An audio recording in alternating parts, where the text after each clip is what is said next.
Assalamualaikum warahmatullahi wabarakatuh. Selamat pagi semuanya, terutama kepada yang terhormat Pak Fibi selaku pembimbing 1 dan Pak Agus selaku pembimbing kedua. Kami dari kelompok 1 kelas 12I akan memaparkan hasil proyek ke-6 kami. Di proyek ke-6 ini kami mengambil produk mayones vegetarian probiotik. Sebelumnya, izinkan kami untuk memperkenalkan diri dahulu ya. Nama saya Salma. Nama saya Rifki Misehoki. Nama saya Olivia. Nama saya Rana Putri. Nama saya Alfi Marsha. Nama saya Rizwa. Sebelumnya kalian tuh pada tahu nggak sih apa itu mayones vegetarian probiotik? Nah, karena pada nggak tahu, kita jelasin ya. Karena kalian udah pada tahu apa itu mayones vegetarian probiotik, sekarang kita bahas alat dan bahan yang dibutuhkan untuk pembuatan mayones vegetarian probiotik. Oke, alat dan bahan untuk membuat mayones vegetarian probiotik ini sebenarnya gampang dicari dan mudah banget.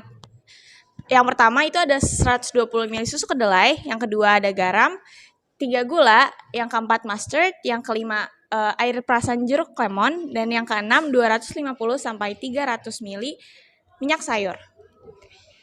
Selanjutnya kita bahas bagaimana cara membuatnya ya.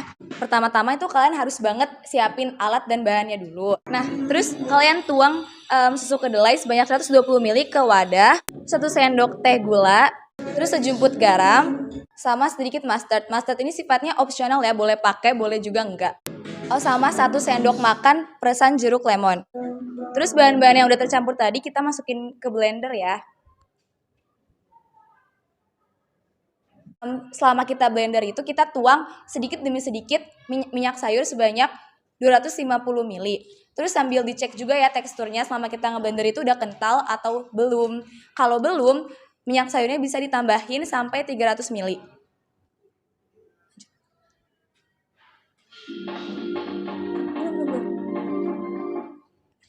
Sebenarnya kan produk utama kita itu mayones vegetarian probiotik, tapi kita berinovasi untuk membuat produk yang lebih layak diperjualbelikan untuk masyarakat luas. Nah, berikut produk yang kita jual kepada teman-teman sekitar kita. Nah, di sini saya bakal ngejelasin nih produk apa yang kita jual. Nah, produk yang kita jual itu adalah salad buah. Kenapa kita bikin salad buah? Karena salad buah itu tuh gampang dibuat dan juga kan menyehatkan ya buah itu. Nah, untuk buahnya itu kita ada apel, pir, semangka, dan juga ada anggur.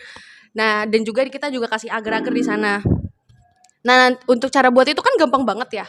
Jadi tuh kalian potong kecil, abis itu nanti bakal kalian campur, terus tinggal dikasih mayonesnya, terus di videonya kan juga dikasih tahu kalau kita itu nambahin susu kental manis sedikit ya, supaya ada rasa manisnya, dan juga dikasih lemon. Nah, abis itu selesai deh, nanti kita taruh di plastik mika dan kita jual seperti yang kemarin kalian lihat. Yang udah beli pasti tahu lah gimana rasanya, enak gak salad buahnya? Enak kan? Nah, itu salah satu positifnya dari mayones itu, seger katanya gitu ya. Nah, ini bisa kalian lihat di sini. Pere dicuci, terus nanti bakal dipotong-potong. Tadi kan kita udah tahu ya cara buatnya itu gimana. Sekarang kita mau jelasin nih kelebihan mayones vegetarian. Oke, di sini aku izin jelasin ya kelebihan mayones vegetarian itu apa dan kenapa kita milih mayones vegetarian itu sebagai inovasi dari rekayasa berteknologi pada tema kali ini. Yang pertama, kelebihannya seperti saya udah beritahu sebelumnya, kalau bahan-bahan dari membuat mayones vegetarian ini sangat mudah dicari dan sangat terjangkau. Yang kedua, mayones vegetarian ini tentunya memiliki kadar lemak dan kolesterol yang lebih rendah sehingga jauh lebih sehat untuk dikonsumsi. Dan yang ketiga, mayones vegetarian ini aman untuk dikonsumsi untuk para vegetarian yang sama sekali nggak makan daging dan telur ataupun susu. Dan mayones vegetarian ini sangat direkomendasikan untuk orang-orang yang sedang menjalani program diet. Segala sesuatu itu pasti ada kekurangan sama kelebihannya kan. Tadi kita udah bahas kelebihannya, sekarang kita mau bahas kekurangannya. Sebenarnya kekurangan mayones vegetarian ini dikit banget. Yang pertama itu karena dia terbuat dari susu kedelai, jadi rasanya itu lebih dominan susu kedelai. Nggak kayak mayones non-vegetarian yang terbuat dari kuning telur. Terus karena dia terbuat dari susu, dia teksturnya lebih mudah pecah dibanding mayones non-vegetarian yang terbuat dari kuning telur sama cuka. Terus apalagi kalau misalkan kita taruh di kulkas nih sampai semingguan, terus habis itu kita keluarin ke suhu ruangan, itu tuh minyak sayur sama susu kedelainya tuh udah pisah, jadi tekstur mayonesnya nggak kental lagi. Selanjutnya ada perbedaan mayones vegetarian sama mayones non-vegetarian. Jadi perbedaannya itu ada di rasa. Terus kalau untuk tekstur sama warnanya itu nggak ada bedanya, sama aja, sama-sama kental sama warna putih. Dan bedanya itu ada di komposisinya. Nah, kalau mayones vegetarian itu terbuat dari susu kedelai, minyak sayur, gula, garam, mustard, serta air perasan lemon. Kalau mayones non-vegetarian itu terbuat dari minyak nabati, telur ayam, sama cuka. Yang terakhir nih ada manfaat mayones vegetarian. Pasti manfaatnya banyak banget kan teman-teman. Langsung aja jelasin Ki. Manfaat mayones vegetarian. Yang pertama, kandungan lemak yang rendah pada mayones vegetarian sehingga aman untuk dikonsumsi oleh orang yang sedang menjalani diet. Yang kedua, susu kedelai yang menjadi bahan membuat mayones vegetarian mengandung lemak tak jenuh yang sanggup menurunkan kadar kolesterol. Yang ketiga, mengurangi tekanan darah dan meningkatkan kesehatan jantung. Dapat dikonsumsi orang yang alergi terhadap telur. Dari tadi kita udah ngejelasin mengenai mayones vegetarian. Nah, dari teman-teman sekalian dan dari guru pembimbing, apakah ada pertanyaan dan tambahan? Nasya, silakan. Perkenalkan, nama saya Nasya Lemoana dari kelompok 4. Di sini saya mau nanya, apa alasan kalian mau mengambil tema mayones vegetarian sebagai produk kalian? Sedangkan kan temanya itu berrekayasa dan berteknologi. Nah, setahu saya kalau berteknologi itu kayak produk yang dibuat tuh kayak misalkan kelompok saya gitu, vacuum cleaner. Nah, alasan kalian tuh ngambil tuh apa dan di mana letak berteknologinya? Makasih. Pertanyaan Nasya itu kan di mana letak berteknologinya. Nah, sebenarnya arti berteknologi itu merupakan melakukan pekerjaan manusia melakukan pekerjaan manusia dengan menggunakan teknologi. Teknologi itu kan hal yang mempermudah pekerjaan manusia kan. Nah, tadi seperti yang Nasya udah lihat di video cara pembuatan mayones, itu kan kita memakai blender. Nah, blender itu merupakan salah satu teknologi rumah tangga kan. Dia bisa membantu pekerjaan rumah tangga. Apakah sudah terjawab, Nasya? Izin tambahan juga ya, di mana letak teknologinya sebenarnya yang kita highlight dari sini itu adalah teknologi pangan, yaitu rekayasa mayones yang tadinya menggunakan bahan utama telur, cuka, dan minyak sayur menjadi bahan-bahan lainnya yang jauh lebih sehat namun hampir persis dan mirip. Jadi yang di-highlight dari sini, yang kita angkat dari sini yaitu teknologi pangan, karena nggak banyak dari kita yang tahu kalau teknologi itu sangat luas artinya dan sangat luas jangkauannya, nggak cuma teknologi yang kayak gadget atau vacuum cleaner dan yang lainnya, tapi ada juga teknologi di bidang pangan dan sektor lainnya. Apakah sudah terjawab? Saya Nada Safira Salsabila dari kelompok 2. Sebelumnya izin tanya, berapa tahan lama sih mayones ini di saat dalam freezer maupun di luar freezer? Saya izin jawab pertanyaan Nada ya. Sebenarnya mayones itu nggak bisa taruh freezer, Nad. Dia bisanya ditaruh di kulkas. Kulkas yang suhu pendingin, bukan freezer yang bikin jadi beku itu. Nah, terus kalau misalkan ditaruh di kulkas itu, dia bisa tahan 3-4 minggu. Kalau dalam kulkas, dia bisa tahan 3-4 minggu dalam kulkas mayonesnya. Tapi dengan catatan ya, tapi kalau misalkan dia udah sampai 3-4 minggu ditaruh di dalam kulkas, terus dia dikeluarin ke suhu ruangan, itu mayonesnya tuh kalau nggak cepet diolah bakal pecah. Jadi minyak sayur sama susunya itu udah nggak bercampur lagi. Jadi teksturnya nggak kental, jadi cair. Izin tambahan juga ya, kenapa mayones vegetarian itu kalau ditaruh di kulkas itu bisa tahan sampai 3-4 minggu, tapi kalau di suhu ruangan itu cuma 1 hari, karena kandungan dari susu kedelai itu terdapat emulsi yang dia bisa menyampurkan, yang bisa melarutkan minyak dengan susunya itu. Karena minyak itu kan pada dasarnya nggak bisa menyatu dengan air kan. Nah, di susu kedelai itu kenapa dipakai sebagai pengganti dari telur? Karena dia mempunyai zat emulsifier yang bisa membentuk teksturnya itu seperti mayones non-vegetarian. Itu apakah sudah terjawab? Sebelumnya izin memperkenalkan diri, saya Mulinda Cantika, perwakilan dari kelompok 3. Di sini saya mau izin tanya, kan tadi ada slide yang bilang mempunyai kadar lemak yang lebih rendah. Dan waktu di video itu tuh ada kalimat jika masih belum kental harus ditambahkan 300 mili minyak sayur. Apakah penggunaan minyak sayur yang berlebih itu bisa menyebabkan kekentalan pada mayonesnya atau bisa menimbulkan efek samping? Nah, terus yang kedua, kira-kira apa efek samping dari mengkonsumsi mayones yang berlebihan? Yang kedua, bagaimana atau apa efek samping dari mengkonsumsi mayones probiotik secara berlebihan? Terima kasih.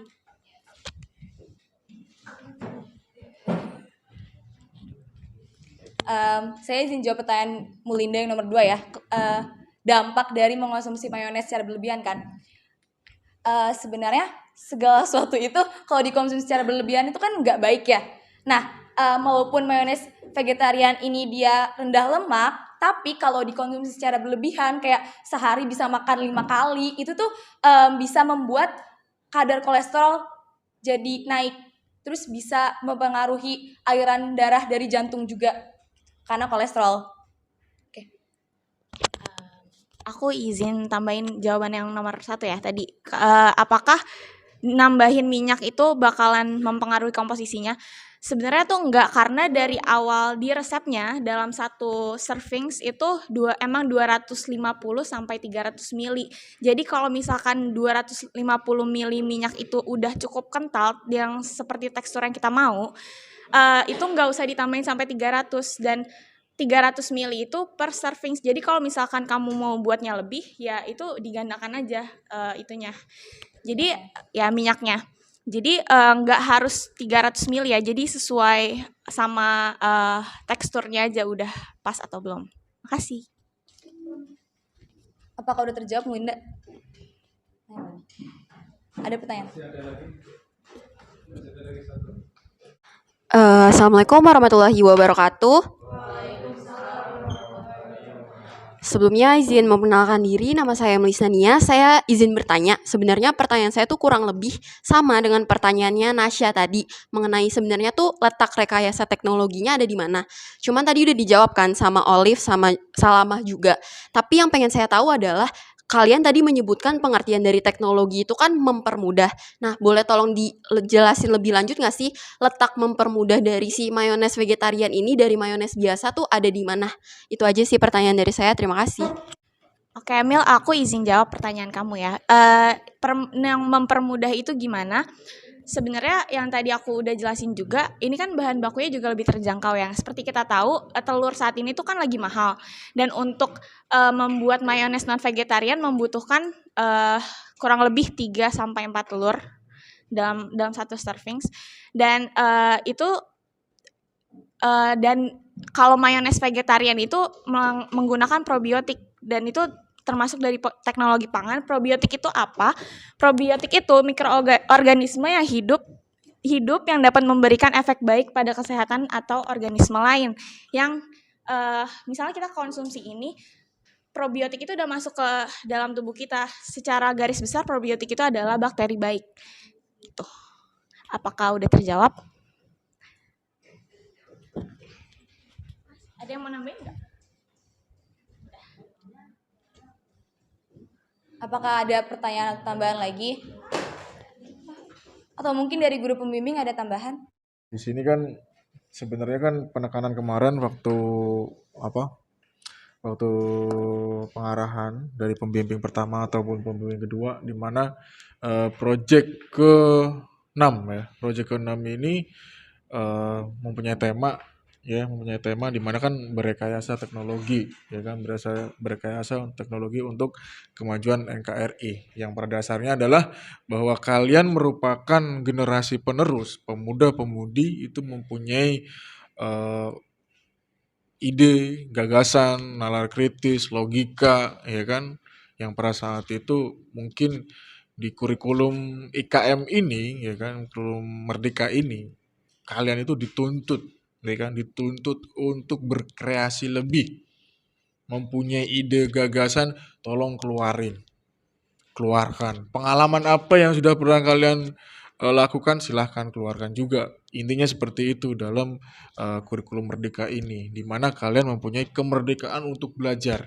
yang pada saat itu kalian mempunyai waktu-waktu tertentu untuk belajar. Belajar ya kan, termasuk dengan project ini. Yang pada saat itu project ke-6 adalah berrekayasa teknologi. Oke.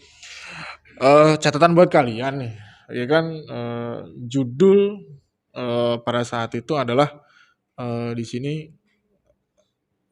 mayones vegetarian probiotik, ya kan, mayones vegetarian probiotik. Nah, sebenarnya kan yang ditekankan di sini bahwa praktek.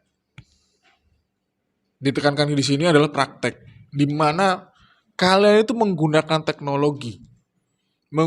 teknologi pada saat pembuatan ataupun barang-barang yang katakanlah teknologi maju sekarang ini, ya kan, dari maju sekarang ini yang dipergunakan kalian tersebut itu sesuai dengan harapan kalian, gitu. Mohon maaf, tadi sebenarnya ada kekurangan. Kekurangannya adalah satu, jika terkendala dengan pemutaran video, ya kan, alangkah baiknya kemarin kan dicoba, ya kan, kemarin dicoba, ya, bisa atau enggak, lancar atau enggak, lancar, kemarin lancar.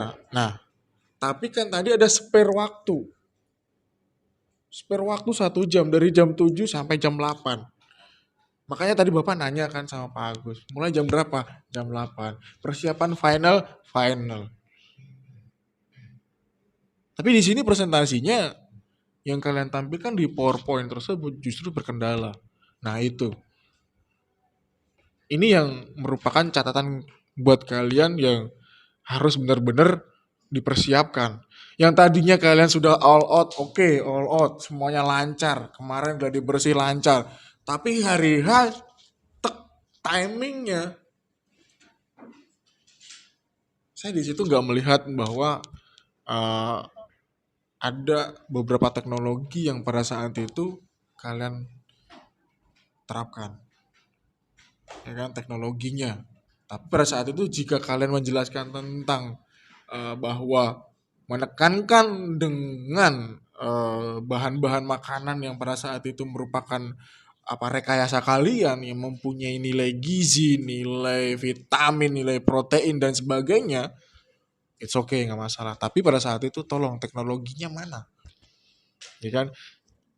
Makanya kemarin saya ngasih 2 opsi, ya nggak? 2 opsi, bahwa opsi yang pertama kalian menghadirkan teknologi, kalian membuat di situ, menekankan, atau bahkan pada saat itu kalian presentasi membuat mayones ataupun membuat salad yang pada saat itu adalah produk kalian, oke, nggak apa-apa. Buktikan di depan teman-teman kalian di sini ataupun pembimbing. Dan diperkuat dengan adanya video yang ada di rumah, gitu. Yang pada saat itu saya tadi belum melihat ada dari kalian itu memperagakan. Belum melihat. Saya hanya melihat di tayangan video pun dengan, mohon maaf, dengan kendala sinyal atau apa dan sebagainya, terkendala sampai muter-muter. Nah, itu. Ya kan? Ada 2 orang yang pada saat itu, Rifki sama Naya, mungkin lah, silakan monggo. Oh ini loh bahannya, oh ini minyak sayurnya, oh ini minyak lemonnya, oh ini buahnya, ini anggurnya, gitu kan. Gitu. Yang pada saat itu saya belum mengena untuk cara prakteknya, karena pada saat itu, mohon maaf, manajemen sekolah sendiri itu menekankan bahwa prakteknya, praktek pembuatan. Dan kemudian sendiri saya juga mengambil pembahasan di sini mayones vegetarian, ya kan, probiotik. Nah, pada saat itu kalian mempunyai produk ini itu adalah salad. Nah, saya harap dalam presentasi kalian bahwa produk itu kalian junjung, kalian munculkan, kalian bahas di situ. Tapi mohon maaf, saya belum menemukan bahwa di situ salad itu muncul dalam judul kalian. Salad buah, mayones vegetarian probiotik. Itu saya malah lebih mengena. Berarti di situ kalian ada judul yang menekankan nanti, oh kalian itu akan membahas salad yang merupakan produk kalian dari mayones tersebut. Gitu loh. Ya kan? Nah, dengan judul kalian pembahasan mayones vegetarian dengan probiotik tersebut, otomatis setidaknya kalian memunculkan mayonesnya seperti apa, ya kan? Mayonesnya seperti apa, kemudian bagaimana caranya, kemudian vegetariannya itu adalah apa. Gitu loh. Apa? Nah, setidaknya tadi di apa? di video kalian setidaknya ada penjelasan ini mayones. Mayones yang kita pakai adalah mayones ini. Gitu. Buah sudah kelihatan, oke. Teknologi yang kita buat ini. Ya kan? Itu kekurangannya. Penjelasan tentang produk tersebut. Makanya pada saat itu project presentasi saya nilai sih bagus, cuman saya catatan saja saya kurang mengena tentang dalam presentasi kalian judul sama menekankan praktek. Meskipun kalian tidak menghadirkan teknologi, setidaknya apa yang bisa kalian bawa untuk menjelaskan ini loh, ini seperti ini loh seperti ini. Nah itu. Tidak mempraktekkan di situ nggak apa-apa, tapi menjelaskan oh ini pakai ini kita pakai baru kita jelaskan gitu. Oke, itu aja dari saya. Assalamualaikum warahmatullahi wabarakatuh. Assalamualaikum warahmatullahi wabarakatuh. Saya ingin menambahkan sedikit saja dari yang disampaikan oleh Pak Wibi, yaitu bahwa kalian sudah berkreasi ya dengan, kalau menurut saya sudah sesuai dengan temanya, yaitu rekayasa teknologi untuk membangun NKRI. Dan ada pertanyaan tadi di mana teknologinya, ya? Bahwa teknologi itu sangat luas kalau kita pelajari. Tadi disampaikan oleh kelompok yaitu berkaitan dengan teknologi pangan. Yaitu. Artinya bahwa kita memakan sesuatu itu tidak secara apa adanya. Ya. Misalkan ada buah, misalkan buah semangka kita makan, kita kupas, kita makan. Ya, tetapi ini ada rekayasa, ya, rekayasa berkaitan dengan mayones dan segala macam. Ini di sini saya nilai kalian sudah ada kreativitasnya, ya. Kreativitasnya berpikir kritis dan salah satu nilai poinnya kalian bisa mengetahui apa kelebihan dan kelemahan, yaitu. Kelebihan dan kelemahan juga bahwa produk kalian ini bertahan berapa lama tanpa pengawet ya, dan termasuk makanan yang jenis makanan kesehatan ya, dan kemudian hanya saja seperti yang disampaikan Pak Wibi ini kalian perlu penjelasan yang detail itu belum, yang tadi ada gangguan teknis ya tentang pemutaran videonya terhambat karena teknis itu ya, yaitu seharusnya kalian bisa menunjukkan barang aslinya itu ya, barang aslinya, dan kemudian di akhir presentasi ini, di saat presentasi ini kalian bisa menunjukkan hasil produknya sehingga dicoba gitu ya. Tadi belum ditunjukkan ya. Ya, tunjukkan ke peserta misalkan. Nah, itu. Jadi di dalam presentasi tadi tidak menunjukkan seperti ini, kemudian hasilnya dicoba, silakan coba ya, itu. Dan tadi juga ada informasi kalian sudah berhasil menjual ya. Nah ini nanti yang akan datang ini merupakan hasil pemikiran kalian, bisa kalian memproduksi dalam jumlah besar, bisa menjadi satu nilai bisnis tersendiri ya yang bisa menghasilkan ya. Itu sangat bagus ya. Itu aja yang saya sampaikan, kurang lebihnya mohon maaf. Wassalamualaikum warahmatullahi wabarakatuh.